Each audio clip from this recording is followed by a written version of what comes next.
كلنا عارفين صلاح الدين الايوبي وعارفين مواجهته للحملات الصليبيه، ولكن مش كلنا عارفين اسم الملك اللي كان مستحوذ على بيت المقدس. الملك ده كان اسمه بلدوين الرابع، كان ملك بيت المقدس وكان دايما لابس قناع فضي.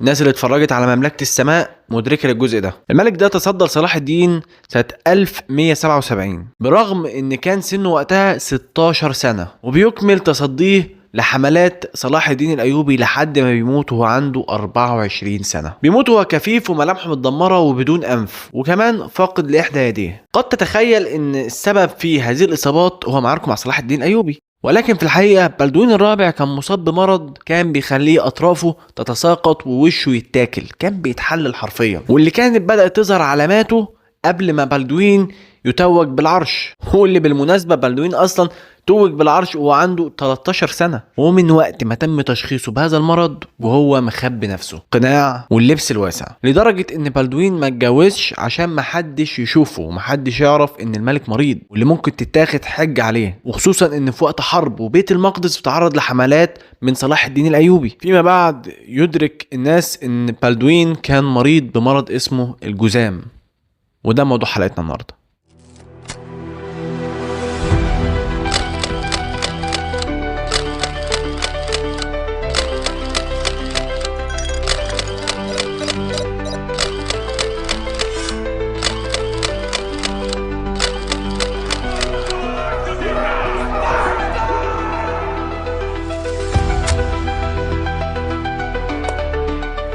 مرض الجذام او الليبروسي او داء الاسد او مرض هانسن كلها اسماء لنفس المرض اللي بتسببه بكتيريا اسمها البكتيريا الفطريه الجذاميه او الفطريه الورميه. دي بكتيريا بتاكل الاعصاب والاغشيه المخاطيه والجلد وتخلي المريض شبه مشلول، مش حاسس باطرافه ولا حاسس بوشه، وكمان وظائف الاعضاء دي بتبدا تقل والاعضاء بتتاكل، لدرجه ان هم بيشبهوا اعراض الجذام بتساقط الاعضاء، كأن بالظبط الاصابع بتتساقط، الايد بتتساقط، الانف بيتساقط، كل حاجه بتتساقط. ولكن في الحقيقه تعريف ان احنا نقول ان هو بيتساقط هو تعريف خاطئ، الجسم بيتحلل. قد تتصور ان المرض ده جديد، ولكن في الحقيقه مرض الجذام مرض قديم قدم البشريه، مرتبط بتطور الانسان من الاول، لدرجه ان السيد المسيح كان بيشفي من البرص وبيشفي من الجذام. والنبي صلى الله عليه وسلم قال: اللهم اني اعوذ بك من البرص والجنون والجذام ومن سيء الاسقام. فده مش مرض حديث. في اوروبا كانوا بيعتقدوا ان مرضى الجذام هم ممسوسين او دي عواقب افعالهم، ممكن يكون بسبب السحر، ممكن بيكون بسبب خطيئه الانسان ارتكبها فتم ابتلاؤه بالجذام، وكانوا بيبتعدوا عنهم وبيتجنبوهم بحجة ان الناس دي ممسوسة، الناس ديت ملعونة. وده اللي عمل نوع من انواع التفرقة العنصرية اللي موجودة بين الناس، وخصوصا ان في الوقت ده ما كانوش مدركين ان فعلا السبب في الجذام هو مرض مش مس شيطاني ولا هو عقاب من الالهة. ولكن قبل ما تقسو على الاوروبيين لازم تكون مدرك ان برضو اعراض الجذام اللي هم كانوا بيشوفوها كانت اشبه بالتأويل اللي كانوا بيسمعوا عنها عن العفاريت وعن الشياطين وعن غيره وغيره وغيره. فكان مرضى الجذام جلدهم بيبقى اسمك ووشهم بيتدمر، فمثلا هتلاقي ان الحواجب بتسقط والشفاه بتتآكل، وفيما بعد بيوصل لمرحلة من المراحل العمى، وده عمى دائم مش بيرجع، هو عمى مستمر مش هيرجع تاني. وغيرها من الاعراض اللي كانت نتيجتها معروفة. ملايين من الناس ماتت بسبب المرض ده، وموت مؤلم، وهو معزول بسبب وصمة العار اللي جات عليه بسبب ان هو مريض بجذام، او كما اعتقدوا ان هو ممسوس او مسحور، او ان ده انسان عاصي بزيادة لدرجة ان ربنا ابتلاه بالجذام، وهو وقتها ما كانش ليه اسم، كانوا بيعتبروه مس مش اكتر، حتى ما كلفوش نفسهم ان هم يدوروا على اسم. موتة بطيئة مصحوبة بنظرة عار لمجرد ان الشخص ده مريض جذام. وده طبيعي لان الانسان كائن مظهري بياخد بالانطباع اللي بيشوفه. فمثلا عشان تقيم انسان ان هو اعلى في المستوى الاجتماعي لازم يكون لابس كويس، ولازم يكون مهندم، ولازم يكون فيه وفيه وفيه وفيه. ولكن مريض الجذام حالته بتتدمر، وشه بيشوه وجلده بيشوه، وحالته بتبقى حالة يعني يرثى لها. فكان طبيعي جدا ان البشر في وقتها يبتعدوا عن الحالة، يبتعدوا عنه ويعزلوه وكمان يضطهدوه. وبسبب الاضطهاد ده اللي مرتبط بمرضى الجذام طلع مصطلح هو الاشهر اللي هو مصطلح مكذوب، وكان منتشر جدا المصطلح لفكرة ان الناس كانوا معتقدين ان مرض الجذام شديد العدوى. بسبب ان المرض ده قديم جدا فصعب انك تلاقي وثائق بتحدد بداية المرض فين او اول حالة او حتى عدد الوفيات بسبب الحالة. ولكن العلماء والباحثين بيفترضوا، ومجرد افتراض، ان اساس المرض ده كان في قارة افريقيا، لمجرد ان قارة افريقيا فيها الاربع سلالات.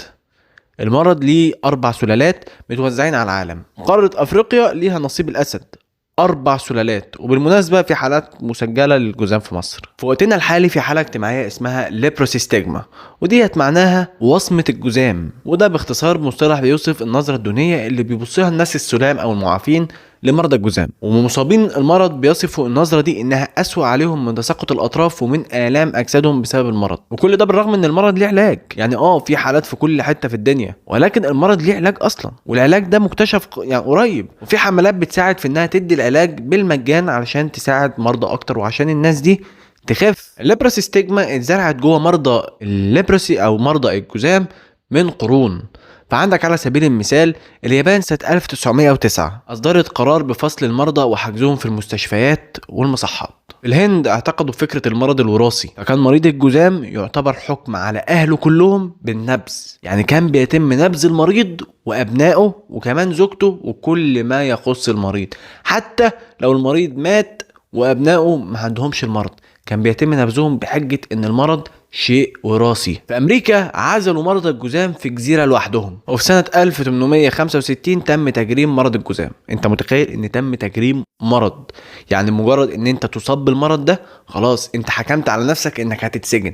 طب هل انت بايدك حاجة؟ مفيش في ايدك حاجة، انت غير متحكم وانت كمان غير سبب في المرض. مجرد اصابتك بالمرض معناه انك هتتنفى الجزيرة دي وهتتحبس فيها. هو حكم بالإعدام ولكن طويل الأجل، انت هتروح هتتحبس لحد ما تموت، لأن في الفترة دي ما كانش علاج الليبرسي أو علاج الجذام لسه ظهر. وطبعا مش هيتكلم عن نبع العنصرية والطبقية. طبعا اوروبا كان بيتم قتل المرضى وعزلهم تماما عن المجتمع الاوروبي، كان بيتم عمل حاجه شبه محاكم التفتيش عشان يدوروا عن المرضى. واصلا المجتمع الاوروبي هو اللي انشا فكره الوصمه الاجتماعيه، لانهم كانوا بيشوفوا مريض الجذام كشخص غير نظيف. غير نظيف معناه ان هو شديد القذاره. انت بتخيل اوروبا اللي هم اكتشفوا اصلا ان هو كان المفروض يستحموا وان قذارته دي هي سبب مرضه، وكان عندهم رعب من العدوى. بالنسبه لاوروبا فده شيء منطقي، اوروبا دايما هي بتيجي في القمه، ذروه اي مرض لازم تكون في اوروبا. عندك على سبيل المثال الطاعون دمر اوروبا، الانفلونزا الاسبانيه دمرت اوروبا، ولسه اللي من كام يوم الكوفيد كان بيسجل اعلى معدلاته في اوروبا. الايدز منتشر جدا في اوروبا وغيرها من الامراض اللي اوروبا تعتبر مجتاحه بيها. المناعه الاوروبيه شبه مش موجوده حتى ضد الجذام. انا عايز اقول لك ان بنسبه كبيره حضرتك عندك مناعه ضد الجذام، ان 95% من البشر عندهم مناعة أصلا من الجذام. يعني أنت متخيل إن 95% من البشر عندهم مناعة ضد الجذام و5% بس اللي بينتقل فيهم المرض، ولازم علشان ينتقل المرض يتم تعامل.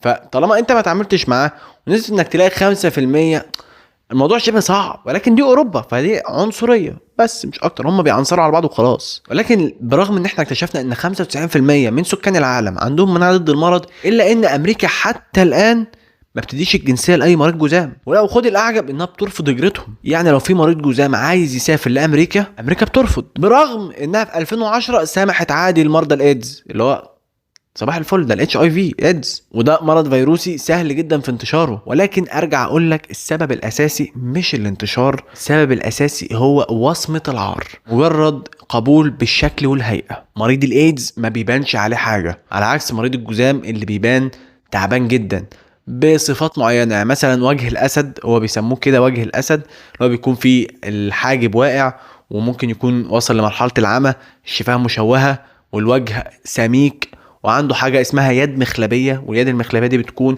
الجلد فيها تراكم على بعضه واصابعه بدات تقع. دي كلها اعراض للجذام، فطبيعي ان هما ما يقبلوش بالشكل. وبرغم تاني ارجع اقول لك ان في علاج للجذام، ولكن دايما يولد الامل من رحم المعاناه. الناس اللي هم فصلوهم في جزر علشان وصمه العار والوصمه الاجتماعيه والشكل الجمالي، الناس ديت في وسط مستعمرات هم محبوسين فيها قدروا يكونوا مجتمعات من أجمل المجتمعات، مجتمع خاص بيهم خالي من العنصرية ومن الطبقية. مفيش وصمة سيئة ولا وصمة عار ولا حتى نظرة دونية ولا عنصرية ولا طبقية. الناس كلها عايشة مع بعضها في حالة تشبه المجتمع السليم، مجتمع بيقبل أي فرد عادي جدا، بيخففوا على بعض وبيقدموا لبعض الدعم النفسي. وحاليا في حملات كبيرة جدا زي مثلا حملة مهمة ضد الجذام أو مهمة الجذام، ومجلة النجم، وحملة إبادة مرض هانسن اللي بدأت الأمم المتحدة تنفذها سنة 1995، واللي كان المفروض يتم القضاء على مرض الجذام أو البكتيريا المسببة للجذام أو الليبروسي في حلول سنة 2020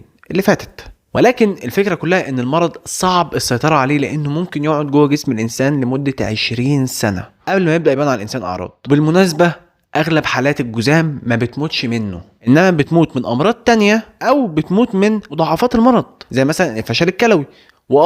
الجذام بيأثر على الجسم من جوه زي ما بيأثر عليه من بره، بيعمل فشل كلوي، وكمان بيعمل مشاكل في الجهاز التناسلي الذكري، او ممكن الانسان يعيش عادي جدا ولكن باعاقات دائمه. نهايه، الجذام مرض سيء السمعه بيخلي البشر يفقدوا اهم حاجتين عندهم، وهما الانسانيه والرحمه في التعامل مع المريض اللي محتاج لدعم نفسي وحد يطمنه ويعرفه ان المرض اللي عنده مش مس شيطاني ومش لعنه ولا حتى سحر ولا اعماله السيئه، وانما هو مرض وليه علاج. بمجرد ان هم يعملوا تثقيف للمرضى وللناس الطبيعيه عشان الناس تبدا تدرك ان فعلا المرض ده زيه زي البرد، زيه زي السرطان، زيه زي اي مرض في الدنيا. زي ما احنا بنعامل مرضى السرطان وبنحاول ندعمهم على قد ما نقدر، برضو لازم ندعم مرضى الجذام اللي هم برضو عندهم مرض خطير. المريض ما ينفعش يبصله بنظرة احتقار او نظرة دونية، وما ينفعش نفصله عن المجتمع لمجرد ان شكله مش عاجبنا. ببساطة اي فرد في المجتمع هو من نسيج المجتمع. ربنا يشفي كل مرضانا وما يخليناش نشوف حاجة وحشة في حد. لو عجبتك الحلقة ما تنساش تشترك في القناة وتعمل لايك، وتنزل تبص في المصادر تحت هتلاقيه سايب لك لينك اكاونت التيك توك، بنزل عليه فيديوهات على طول قصيرة ومعلوماتها سريعة اكيد هتنفعك. وبس كده، استنونا في الحلقة الجاية.